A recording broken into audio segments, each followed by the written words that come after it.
दोस्त, अगर तुम्हारा वक्त सही नहीं चल रहा और तुम स्ट्रगल कर रहे हो हर दिन अपने सपनों को जीने के लिए, लेकिन अब तक तुम वही हो जहाँ से तुमने शुरू किया था। तुम्हारी जॉब चली गई, परसेंटेज कम आ गए, एग्जाम क्लियर नहीं हो पा रहा, माना तुम्हारे साथ सब कुछ बुरा हुआ, लेकिन चलो तुम मुझे एक ऐसे सफल आदमी का नाम बता दो जो कि बिना कठिनाइयों के सफल बन सका हो। इस बात में कोई शक नहीं कि तुम हर चीज को जो तुम्हारे साथ हो रही है उसे कंट्रोल नहीं कर सकते, माना यह तुम्हारे हाथ में नहीं, लेकिन उस कंडीशन में तुम क्या करते हो यह जरूर तुम्हारे ही हाथ में है। मतलब तुम्हारी लाइफ का 10% इस चीज पर निर्भर करता है कि तुम्हारे साथ क्या हुआ, लेकिन बचा हुआ 90% इस चीज पर कि तुमने क्या किया। क्योंकि जीत की अहमियत समझने के लिए, उसकी असली कीमत जानने के लिए हारना भी बहुत जरूरी है। उसी तरह से जिस तरह की रोशनी की कीमत समझने के लिए अंधेरा भी बहुत जरूरी है। यह जो हार है जिससे सब इतना डरते हैं, असल में यह सिर्फ एक कैटलाइजर की तरह है जो कि सिर्फ धक्का मारती है ताकि हम अपना सब कुछ छोड़कर सिर्फ जीत के लिए दौड़ पड़े। इसलिए एक बात हमेशा याद रखना कि पेड़ चाहे कितना ही बड़ा क्यों ना हो, शुरुआत तो उसने भी एक छोटे से बीज से ही की होगी। और रही बात जीतने की,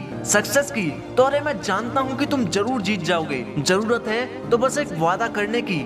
इसलिए एक वादा करो मुझसे कि उस जीत तक पहुंचने से पहले चाहे जितनी दिक्कतें, चाहे जितनी कठिनाइयां आए, तुम रुकोगे नहीं। इसलिए किसी ने क्या खूब लिखा है, शाम सूरज को ढलना सिखाती है, समा परवाने को जलना सिखाती है, गिरने वाले को होती तो है तकलीफ पर ठोकर इंसान को चलना सिखाती है। इसलिए मैं बस इतना चाहता हूँ कि तुम खुद के वजूद के लिए लड़ना बंद मत करो, चाहे कितने ही लोग तुम्हारे खिलाफ क्यों ना हो जाएं, चाहे कितने ही बड़े चैलेंजेस क्यों ना आ जाएं, यहाँ तक कि बड़ी से बड़ी प्रॉब्लम क्यों ना आ जाए। ऐसी परिस्थिति में भी और इस हाल में भी तुम्हें अपनी पूरी ताकत से मैदान में बने रहना होगा। तुम्हारी विल पावर इतनी जरूर होनी चाहिए कि तुम्हें किसी भी चीज का डर ना हो। ये लड़ाई सिर्फ दुनिया से ही नहीं, कई बार तो तुम्हें अपने आप से भी लड़ना पड़ेगा, क्योंकि यह लड़ाई तुम्हारे वजूद की है। बहुत जल्द एक ऐसा वक्त भी आएगा कि तुम आईने में खुद को देखकर कहोगे, अबे सुन और समझ इस बात को कि तू जिंदगी में कभी क्विट नहीं कर सकता। कभी तो ऐसा वक्त आएगा जब तुम्हें खुद के लिए स्टैंड लेना ही होगा। आखिर कब तक ऐसा होगा कि तुम 2 कदम आगे चलकर वहाँ से 3 कदम पीछे चले जाओ? ऐसे तो तुम कभी अपनी मंजिल तक नहीं पहुंच पाओगे। इसलिए लड़ो